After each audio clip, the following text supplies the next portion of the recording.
Hello, folks. Welcome to another edition of Inside the Marble Palace, special carbon tax and/or carbon pricing version, depending on your political persuasion, I guess. I'm Mary Mandryk, political columnist for the Regina Leader Post, and joining me today, a stranger we haven't actually had on before, Alex MacPherson from the Star Phoenix, smart young reporter. Well, he's not that young anymore. Smart young reporter who has covered business, politics, City Hall, and has certainly covered this carbon tax. And welcome back, Stephanie Taylor from the Canadian Press. Thank you for joining us. Stephanie has also been covering the carbon tax, and you will know her from the scrums in the legislature, the press conferences on the carbon tax, or on COVID-19, for which she has now become famous. I am going to start with you, Stephanie. Can you give us a rundown as to what the Premier proposed yesterday as an alternative? We'll get into, I guess, his ongoing concerns about the carbon tax, but I think those are probably pretty familiar to most people. But moving forward, what is it that you heard from Premier Scott Moe yesterday that might be a little bit different in terms of how he will approach the carbon tax from now on, or approach dealing with greenhouse gases from now on, that we don't have a carbon tax as opposed to imposing a carbon tax directly on us?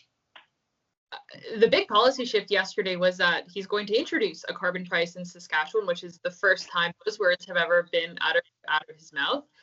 And what they're looking at in terms of a model is something that is in place in New Brunswick. And we didn't get really any much detail or mechanics about what a carbon pricing system could look like in Saskatchewan. Is a pretty high level explanation of the proposal. But essentially, he's saying that under the model they're looking at, which is in place in New Brunswick, people would get some kind of a rebate at the pump. And in New Brunswick, from what I gleaned from the plan, provinces actually lowered their excise tax, so the cost of the gas is actually lower, and so there's not the carbon tax or the carbon price isn't felt as much when people are fueling up, and so that's kind of the crux, the big new piece. There's a bunch of other points on his plan, and it's important to note the context that Scott Moe is introducing this plan in. It's like you say, Murray, it's not like he agrees that carbon pricing is in any way an effective policy when it comes to reducing greenhouse gases. But all of these points on the plan are, in his words, to reduce the negative consequences, as he says, or the impacts of carbon pricing, which really means to cost people less. So other points of the plan is that there's a program under development for carbon offsets that companies could buy from farmers, ranchers, whomever else could sequester carbon. There's an ongoing call for investment into small modular reactors. Saskatchewan is interested with New Brunswick and Ontario about developing nuclear energy. There's also a call about something that was an issue a few years ago. Saskatchewan didn't sign on to that pan-Canadian agreement that required or included a carbon price, and Saskatchewan missed out at the time, I think, $62 million in direct funding through a low carbon economy. And now Premier Scott Moe is saying Saskatchewan wants its share and says that's somewhere in the millions, but we don't really know, I think, where things are really at with that fund. So that's kind of what we heard yesterday. But I think it's important context that what was all announced is not necessarily because the Premier thinks this policy is going to accomplish anything, but it's really to try and lessen the amount of money people are going to have to pay and offer exemptions for things like what he suggested, like fuel used by farmers for grain drying. That's a whole lot of ground to cover, and we're going to get back to a few points in a moment. But Alex, I'm going to put you on the spot because it's difficult given the fact we didn't get a lot of information yesterday in terms of details. How do you think the at the pump rebate will work from what you've gathered so far? And I apologize for asking you this because, once again, details were sparse yesterday. But what do we know so far that consumers will see when they go fill up? Really, all we have to go on at this point is what the Premier said yesterday, which is this is going to be similar to what was introduced in New Brunswick. And the way that worked was it was, at the time, I think about 6.6 cents per liter in carbon taxes, and the government offset that by reducing what's called the excise tax, which is another tax applied to fuel sales. So in the end, it was either a wash for at the pump consumers, or they saved a cent or two. So beyond that, though, we have no details about what the province plans to do with its excise tax, or how they're going to structure this carbon price. What do we know about how it's worked in New Brunswick, or more specifically, how it hasn't worked? Because actually, former Environment Minister Dustin Duncan was somewhat critical when it came into place in, I believe, December 2019, as something that's not really workable, something that wouldn't necessarily be the most effective way to actually reduce greenhouse gas emissions anyway, presuming that's the goal here. Why has the New Brunswick version of this come under criticism? Well, I think at the highest level, if the aim of a carbon tax is to encourage people to do less carbon intensive activity, and if fuel is the same price or perhaps even cheaper, then it's hard to see how that is an incentive to drive less. Although I think you could also find some way to structure it where heavy emitters, industrial and commercial fuel users are still paying this price, but you and I aren't when we go to fill up our car or our tractor or combine. It always has bothered me that it's not on the tailpipe across the country in terms of this price, and I fail to understand, and I have failed to understand, particularly when we're getting the rebates federally, how that has been a successful discouraging element. But I guess we'll see, and we'll see in a couple of ways, because there's such a huge political element to this story that we need to get into. First, though, before we leave this particular thing, what else struck you? Because you've done as much work as anybody that can remember in terms of writing about small nuclear reactors as a possibility. He raised that yesterday, but we all know that's something not in the immediate plan or the future plan. So what is the long-term potential of small nuclear reactors, and specifically as it relates maybe to Sask Power and Sask Energy that are key players in this? Was the Premier able to at least outline something that might address some of their issues?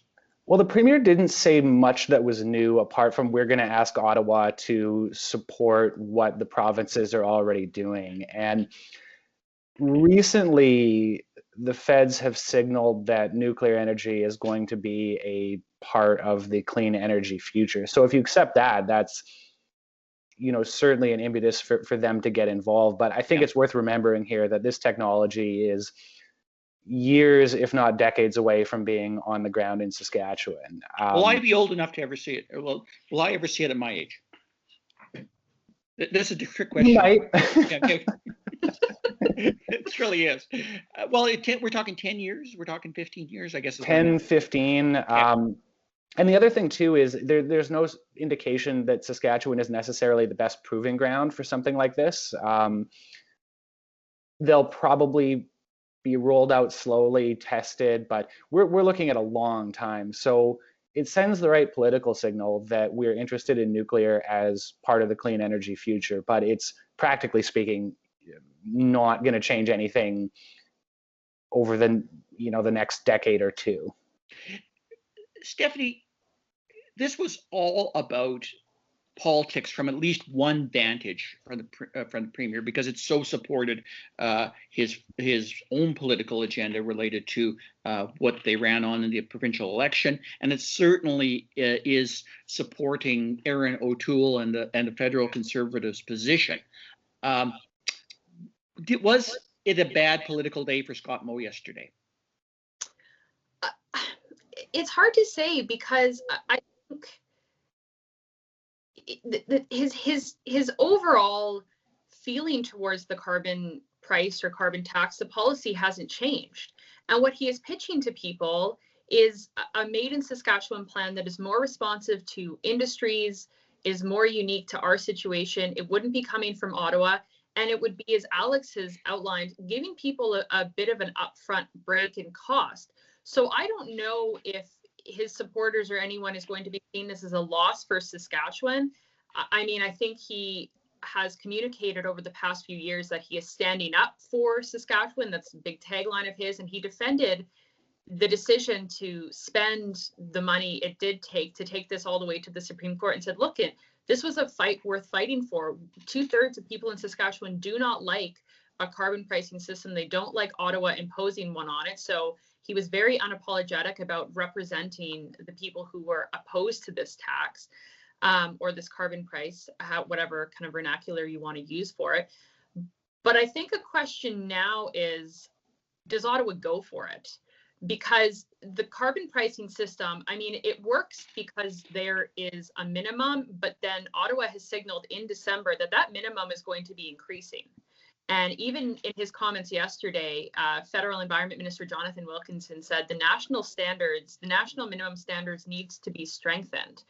And it seemed that Saskatchewan's plan, as presented by Premier Scott Moe, is about reducing the amount of money people are paying at the pumps and otherwise. And so if the federal government is on this path that are strengthening Canada's emissions targets and moving on this plan to increase the federal backstop to $170 per ton by 2030, and now they have a Supreme Court decision under their belt that says they are well within their constitutional right to impose or levy a federal backstop on provinces who don't meet their minimum targets, I wonder how much negotiating and working with Saskatchewan the federal government is going to be doing if Saskatchewan is presenting a plan that, as Alex and we're talking about right now, may not necessarily be accomplishing or in the spirit of what carbon pricing is supposed to be doing in costing people some more money up front to pick greener alternatives than kind of a carbon intensive, mode of transportation or whatever it may be. Alec, you've covered business extensively in this province at various times. And the problem that I always have when I get into this is I do look at things from the political vantage, maybe a bit too often, sort of understanding that politicians do things for political reasons. But I think some ways in this particular issue, we have to separate it, and we have to have someone that maybe is better at separating it than I, in the sense that there is, as Stephanie talked about, a legitimate economic argument for why carbon pricing, carbon taxes, as proposed by the federal government, works less well here than maybe it does in other places.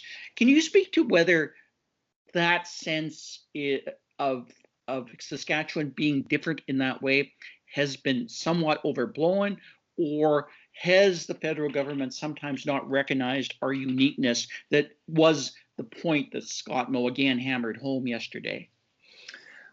I think it's probably a bit of both. Certainly there's no doubt that Saskatchewan's economy is based on mining and agriculture, and these are things that are resource intensive. And it's also true that you kind of need to have a car here, or it's harder to get around without a car. Distances are further. There's just more usage of fossil fuels than you would, if you lived in downtown Toronto. At the same time, though, it's sort of hard to say, because you talked about politics, but businesses are also into politics. And as we've seen, big energy companies and mining companies are starting to embrace this idea of moving to cleaner technologies. It's a good look for them, and even if it costs them a bit of money, the optics for them are very good. So it's hard to say, but I think a critical point too, about just to come back to the pump thing, is that consumers driving cars make up a pretty small portion of the fuel that's being burned to do stuff. So it's sort of practical. You can potentially charge the industrial and commercial fuel users sort of full price, and then kick it back to people at the pump without necessarily losing a pile of money. Yeah, but that's problematic in itself, in that Saskatchewan doesn't have all that much big industry, but what it does have accounts for a lot of jobs and a lot of frustration, and particularly when you start looking at how it accumulates with smaller oil companies that are suffering right now, that do employ a lot of people. So beyond the political consideration, there's always that economic consideration for any provincial government. And I think that sometimes gets lost on the notion of those who don't know or don't fully appreciate why can't Scott Moe just go ahead and do the right thing and reduce greenhouse gas emissions? Because it's hard.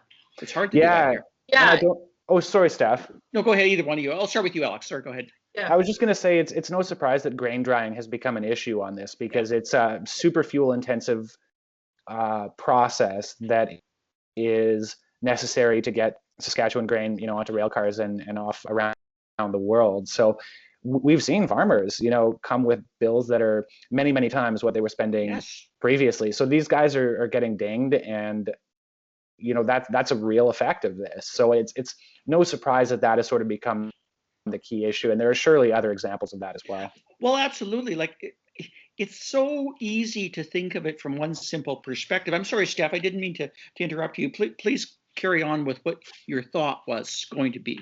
No, I mean, I'm going to be interested to see what actually, well, first, what's in the details of this plan and what the relationship is with Ottawa on this file, because I think, one political scientist I spoke to said this was a turning point for Saskatchewan because the carbon tax has just come to really define Saskatchewan's relationship to Ottawa.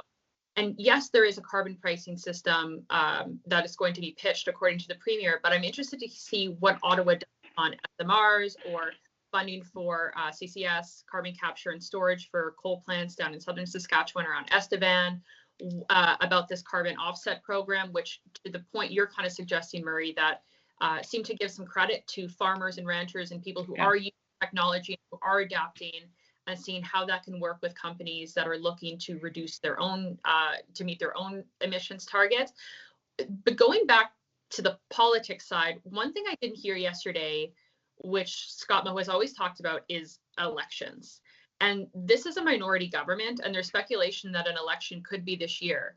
And the federal Conservatives are still in a position where they are vowing to scrap the carbon tax, and Leader Erin O'Toole came out and said that yesterday. But and correct me if I'm wrong, I didn't hear Scott Moe say the words federal election. So I mean, he said in announcing this kind of 5-point plan to deal with the fact that the Supreme Court ruled in favor of the federal carbon pricing, is that does he also see this as an end to a bit of a political fight? Yeah. He said this was the end to the legal fight, but the fact that he was so quick to come out the gate and say, here's what Saskatchewan is going to do now, here's the proposal we're going to put forward. What does that say about what he thinks the political fight is in this? Because after the 2019 federal election, this is a question he was peppered with all the time.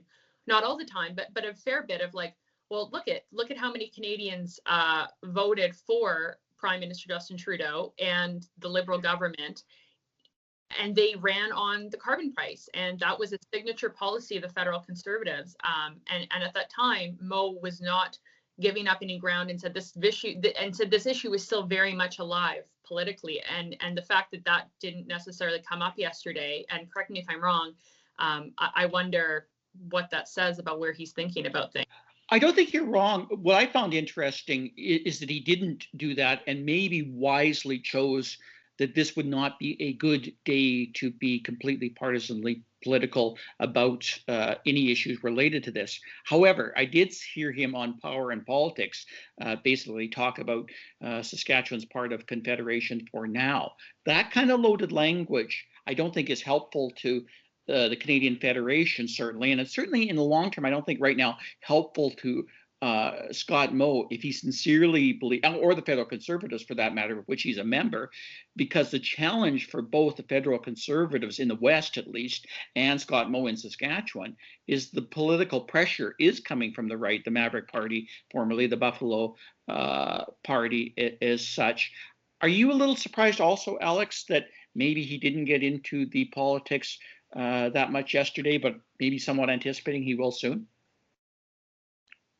I'm not he had a line in his press conference yesterday where he said, I've played enough hockey to know that it's futile to argue with the referee. And he was talking about the Supreme Court decision. I mean, that's sort of it legally on this issue.